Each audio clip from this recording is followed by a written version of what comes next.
안녕하세요. 오늘은 아침에 아이들 잠 깨워야 하나 말아야 하나 라는 이야기를 통해서 과연 기다려준다는 것이 무엇인지에 대한 이야기를 나누어 볼까 합니다. 제 딸 아이가 초등학교 6학년인데 우리 주체성, 자율성, 주인의식 이런 거에 대한 이야기 이론적으로 많이 들어보셨죠? 주체적인 삶을 살게 해야 된다. 자기 삶의 주인이 되게 해야 된다. 그런데 정작 우리가 일상에서 그걸 하고 있는가는 많이 생각해 보진 않아요. 저 또한 그렇고요.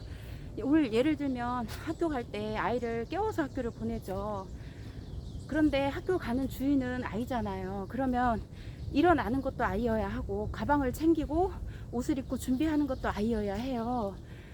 근데 되게 이렇게 보면 아이 깨워서 옷 입혀서 가방 준비물 숙제까지 다 체크해서 그렇게 해서 부모들이 보내고 그게 엄마의 역할이고 그걸 했을 때 엄마 역할을 완벽하게 해냈다 이렇게 생각을 하기도 하잖아요.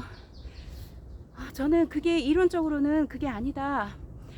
그리고 아이 스스로 학교에 갈 수 있는 아이를 키워야 한다 라고 했었지만 막상 제가 엄마가 되어서 아이 아침에 깨워서 학교를 직장 다닐 때는 몰랐어요. 근데 직접 아이를 깨워서 보내려 하니 저도 자연스럽게 그렇게 하고 있더라고요. 이유는 아이가 시계를 모르고 아이가 일어나야 할 줄을 어떻게 시계를 시간을 못 보니까 언제 일어나야 하는지 그런 거를 못 하더라는 거죠. 그래서 엄마가 깨워줘야 되는구나 해서 아침에 아이를 사랑으로 깨우는 게 엄마의 역할인 줄 알고 그렇게 했었던 거죠. 그러다 이제 그런 나를 알아차리기 시작한 거예요. 내가 주체성, 주인, 자기 삶의 주인으로 키우라고 교육하면서 정작 아이 학교 가는 주인은 당사자는 아이인데 내가 아침에 왜 아이 깨우는 걸로 이렇게 스트레스를 받아야 해? 라고 느낀 게 5학년 때예요. 5학년 때 아이가 코로나로 인해서 집에 있으니까 학교 안 가고 온라인 수업하니까 저희도 그렇잖아요. 직장 안 다니고 집에 있으면 잠이 늦어지고 그러는 것처럼 아이도 영락 없이 아침에 안 일어나고 또 아침에 늦게 일어나니까 저녁에 늦게 자고 한참 사춘기라 호르몬 분비 때문에 밤잠이 없어지고 아침잠이 많아지는 그런 시기인데다 그게 겹쳐가지고 아침에 깨우기가 전쟁 같더라고요. 근데 이제 지금은 3분의 2 학교 가잖아요. 그래서 한두 달 전쟁을 치르다가 도저히 안 되겠다 싶어서 아이한테 얘기를 했어요. 학교 가는 주인은 너고 그런데 엄마가 아침마다 이렇게 깨워서 보내고 엄마도 힘들고 너도 힘들고 이 방법은 옳지 않은 것 같으니 너 이제 스마트폰도 있고 시간도 볼 줄 알고 알람도 맞출 수 있으니 네가 계획해서 해라 그렇게 했는데 그게 습관이 바뀌지가 지금까지 그렇게 했는데 잘 안 되잖아요. 엄마가 언젠가 깨워주겠지 라는 생각을 갖고 있으니까 일어날 의지가 없는 거예요. 근데 정말 저도 그래요. 안 깨워준다 하면서도 지금 집에서 출발해야 되는 시간이 다가오면 불안한 거예요. 이걸 깨워야 돼 말아야 돼 그러면서 직접적으로 깨우진 않지만 설거지를 막 하고 오당탕탕 설거지를 하고 집 정리를 하면서 막 유튜브 방송을 크게 틀어놓고 들으면서 애를 깨우는 거죠. 그러니까 아이도 그걸 아니까 엄마는 결국 자기를 깨워준다라는 걸 아니까 아예 알람을 맞춰놔도 한 번에 일어나려고 하지 않는 거죠.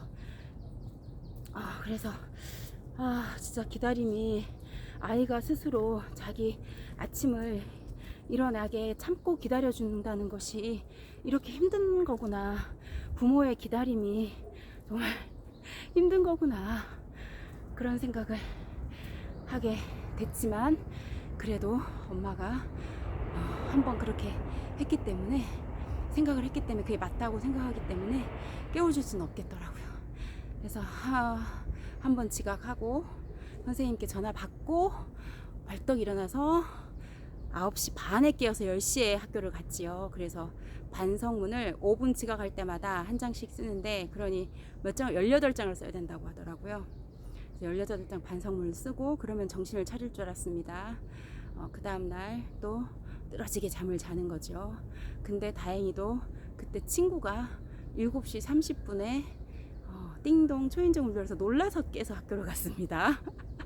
그리고 그 다음날 영락 없이 온라인 수업하는 날인데 또 늦었지요. 그래서 1교시 끝나고 들어갔지요. 그것도 엄마가 운동을 하고 오니 잠을 주무시고 계시는 거죠. 또 엄마의 쿵따닥이 시작된 거죠. 그래서 깬 거죠. 와, 그거 어떻게 인내하고 기다리나요? 참 기다림은, 부모의 기다림은 차라리 사랑하는 연인을 기다리는 게 낫지. 이 부모, 자식을 기다려주는 그 부모의 마음은 너무나도 험난하고 힘든 것 같아요. 그래도 그게 아이를 위한 거라면 기다려야지요. 그래서 그냥 정말 마음을 비워내고 기다립니다. 자기가 스스로 학교를 갈 때까지. 오늘도 아침에 자는 걸 보고 8시 40분에 자는 걸 보고 운동을 나왔지요. 그러니까 운동 끝나고 1시간 딱 운동하는데 1시간 운동 딱 끝나고 들어가니까 수업하고 있더라고요. 나갈 때는 이거 깨워야 돼 말아야 돼 이거 이렇게 지속해야 돼 라는 생각을 했었는데 갔다 오니 일어나서 하고 있더라고요. 점점점 엄마가 안 깨운다는 거를 제대로 인식하면 스스로 일어나지 않을까라는 생각을 하고 그때까지는 기다려 보렵니다. 힘들겠지만 기다려야죠. 부모 역할의 90%는 기다립니다. 기다리는 부모 안녕.